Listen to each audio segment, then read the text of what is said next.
In this video, we're going to learn how to hold the bow. Holding the bow is often a controversial topic for teachers when they discuss how to play a violin with each other, because some of us were taught differently than others, and yet the principles are still the same. But often what happens is that because of our unique physiologies, that is the length of the fingers, the size of the hand, even the proportions of the arm, certain bow holds work better than others for certain people. However, I'd like to give you a starting point and a certain basis to start from. This is one of the most common bow holds, if not the most. And what you'll be able to do over hopefully years of playing is eventually figure out what works best for you. But in order to do that, you need first a very firm and solid foundation based on your unique physiology, and a teacher can help you with that. So let's begin. Now you might remember in the video on how to care for the bow, we talked about tightening the bow. So make sure your bow is tight enough. You can view more about that in that video, so I won't go over that right now. I'm going to be your mirror image. This will make things easier. So if I hold the bow with my right hand, I'd like you to hold it with your left hand. Conversely, if I hold the bow with my left hand, I'd like you to hold it with your right hand. So let's start. Take your left hand, hold the bow in the center on top. That is on the stick. Try not to touch the hair. Now what I'd like you to do, wave to me nice and tall, nice and high, with your right hand. Pretend there's a doorknob in the air. We're going to turn that doorknob this way. We're going to turn it so that your index finger will ultimately turn facing the ground. Just like that. Now what I'd like you to do, put both arms straight out. Take that, this is going to be called your bow hand, which is your right hand.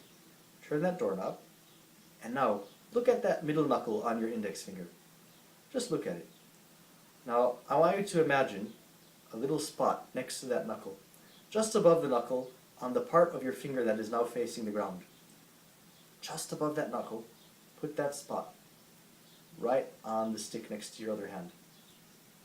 Keep that doorknob turned. This is called pronation. I've pronated my forearm. Now take your thumb, put that thumb underneath the stick in the place that it is most natural, and then keep that thumb curved while keeping the doorknob turned. Next, I'd like you to slide all the way down. Let's slide back up and slide down. Just get that motion going while keeping that doorknob turned. It's important to do this a few times because having that feeling is going to help you to have a good feeling when you actually ultimately hold the bow the right way. So keep that going up and down. Now, do you notice when you go down all the way to the frog, there's a part that kind of stops your thumb? There's a little hook here. And the common mistake is people put their thumbs inside. That's not supposed to happen. So if you remember, the thumb is directly under the stick. And the part of the index that's touching the stick is right above that knuckle. Just there.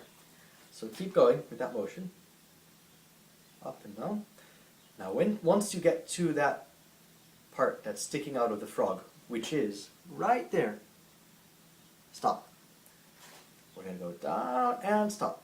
Just like that. Now, all the other fingers come down, but your pinky, that one, is going to go on top. It's going to go on top of the stick, and you might have trouble keeping it curved, but the goal, ultimately, is to keep it curved. And the reason is because that pinky is going to be what actually gives you what's called a balanced bow hold. If you can keep your bow springy like that, so that it's actually pushing up and down against the pinky, it's actually pushing just up against the pinky, but your pinky will push back down in response. That's how you know that your pinky is in the right place. If it falls off like that, then either the pinky needs to be strengthened, which is why you take violin lessons, or it's in the wrong place. So one way to think of it is the pinky can actually be very slightly on the side of the bow away from your face, just slightly in front of the bow. That's going to help you to get the pinky a little bit rounder. Now, we'll talk about strengthening exercises in a future video, but that's how you hold the bow. Now let me show you a simpler way. Up till now, you were thinking, well, do I have to go through all this rigmarole all the time, trying to get my arm pronated and all that stuff? Well, the answer is yes. At the beginning, I'd like you to try that. However, there's another thing which will help you to visualize the bow hold itself. We're going to make bunny rabbits. Now, making bunny rabbits is great for kids, but it's also great for adults, especially adults who are learning to play the violin. I'd like you to take your right hand. Now, we're going to make the bunny's nose first. And that's going to be made with your middle finger and your thumb. Putting that thumb just on that first joint over here. Then I'd like you to take your ring finger, just put it next to your middle finger. Now there's the fox, where the ears are out like that, and there's the bunny, where the ears are curved. We want our bunny ears nice and curved. Now that's really your bow hold, believe it or not. Because what happens is that your bow hold and your bunny are one. This should fit inside. And in an ideal world, the pinky goes on top, it's curved, and your thumb, if you remember, touches at the very, very tip of the frog. So, you can try that. You can try getting your bow hold from the bunny hold.